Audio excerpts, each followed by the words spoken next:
Namasté, bonjour à tous. Ça fait déjà quelques jours qu'on s'est parlé, qu'on s'est vu. J'espère que vous avez pratiqué notre méditation du cœur spirituel. Cette méditation Hridaya qui active, qui débloque vos potentialités au niveau de vos corps énergétiques, ce qu'on appelle les chakras. Alors, il y a toute une tradition yogique, ésotérique, occulte qui se rattache à l'expression de ces centres subtils. Mon sujet ici n'est pas d'élaborer là-dessus. Il y a de bons ouvrages, de bons enseignements qui sont heureusement disponibles pour vous informer de cela. Si vous êtes des gens qui déjà méditez ou pratiquez quelque forme de spiritualité, d'éveil de la conscience, vous êtes au courant de l'existence vraiment de ces centres. Alors, en Occident, on les appelle des plexus. Alors, le plexus laryngé, le plexus cardiaque, le plexus solaire. C'est juste une autre appellation pour justement venir rattacher dans nos traditions médicales, cette façon qu'on a de se réapproprier d'anciens savoirs et de les amalgamer à une science qui est bien diluée, je vais vous le dire, et vous le savez, par rapport à ce que les yogis, notamment les mystiques, les êtres qui ont étudié les sciences ésotériques, alchimiques, de transformation de soi sous différentes appellations au niveau de différentes civilisations très anciennes. Alors, on a vraiment été la dilution de cela au possible et ce qui a donné ces médecines qui ne marchent pas ou à peu près pas et qui nous rendent dépendants de toutes sortes de médicaments. Je ne parle que de cela. Vous avez en vous et vous êtes présentement incarné en tant qu'un corps qui est un laboratoire complet d'outils pour exprimer les aspects de la santé physique, mentale, émotionnelle, spirituelle. Vous êtes un laboratoire vivant qui avez cette alchimie en vous et vous ne vous connaissez pas.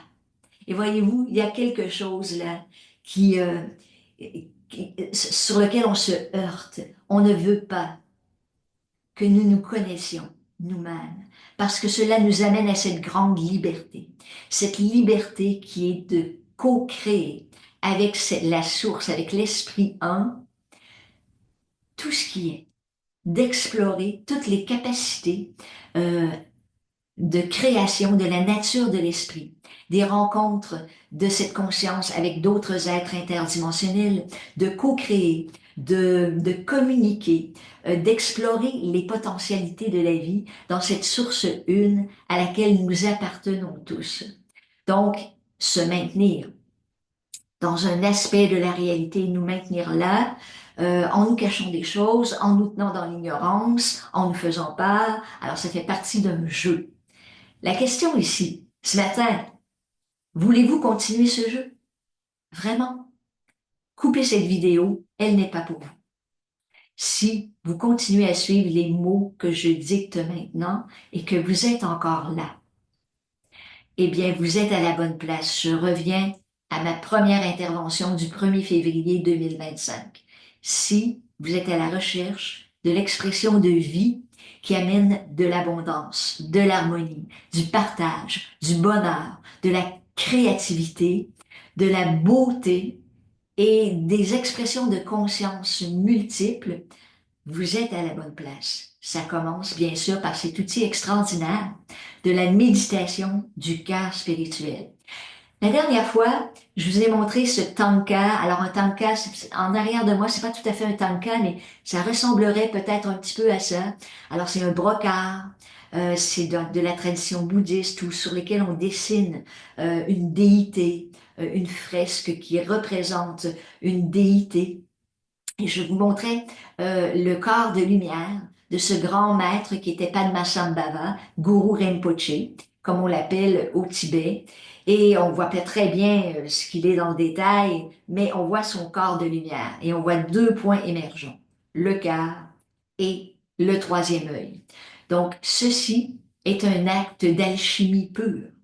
Les yogis, les grands mystiques, les grands gnostiques de tous âges, les maîtres occultes, ceux qui ont dépassé les limites de la matière et de leurs croyances, ceux qui sont capables de penser en dehors de la boîte de leur propre mental, ont vu, réalisé et manifesté que nous avons ces potentialités d'expression de vie.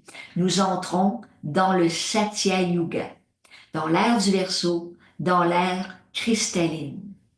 Notez bien ce mot, cristal. On le dit en anglais crystal, Christ in all, le Christ en tout. Méditez sur ces mots. Regardez un cristal. Combien c'est pur, transparent. Par son effet piézoélectrique, alors il produit de l'électricité. Et saviez-vous qu'on a découvert de façon scientifique, alors les scientifiques, bien sûr, ils ont leur place dans toute cette histoire. Ils ne viennent que corroborer des choses que les alchimistes, les grands yogis, ce sont des alchimistes, ce sont des êtres de pouvoir, qui ont le pouvoir de s'auto-transformer dans une réalité, de s'auto-transmuter vers des réalités de conscience toujours plus en expansion et inclusive.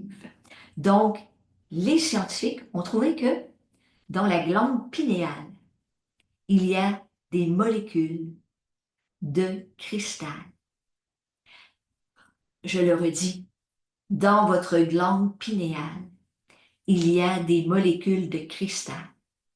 Et comme le cristal est vecteur d'électricité, d'énergie, est un amplificateur d'énergie, il est important maintenant que vous sachiez que cette aire-ci est pour l'ouverture de deux vecteurs principaux, le cœur et la glande pinéale ou le troisième œil, pour vous donner accès à la réalité et à la beauté de ce que nous sommes dans l'esprit un.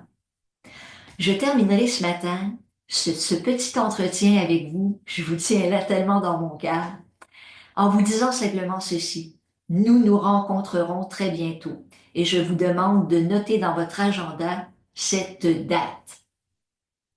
Cette date du 24 juin 2025. Notez-la là, déjà, je vais vous dire où ça va se passer et ce qui va se passer de façon sommaire. Alors, si vous êtes interpellé par cela, faites-moi des pouces. Abonnez-vous parce que très prochainement, que les gens abonnés auront accès à ces sciences de l'esprit qui ne concernent que les initiés. Et je vous salue dans l'esprit un et dans l'amour qui nous unit. Namasté et à très bientôt tout le monde.